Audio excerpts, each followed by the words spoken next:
Good afternoon po sa inyo lahat. Maraming salamat po sa pagpunta. Kahit na medyo malayo yung place ng event, nag-effort po kayo at nagbigay ng time para po makisaya sa birthday po ng parents namin. So, ano po, message ko po kay Mama and Papa.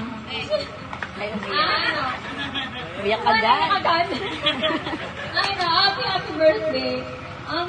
Thank you Lord kasi umabot kayo sa ganitong edad.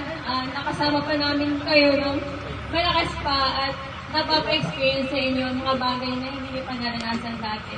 At nagpapasalamat ako sa lahat ng sakripisyo niyo po sa amin na kahit na mahirap yung buhay, nahiraos niyo po kami nakapagtapos ng pag-aaral at sa ngayon po kahit pa paano nakakagawi-gawi po. So, ang hiling ko lang na sana alagaan niyo yung sarili niyo para makapag-celebrate pa tayo ng pagkakasama ang buong pamilya.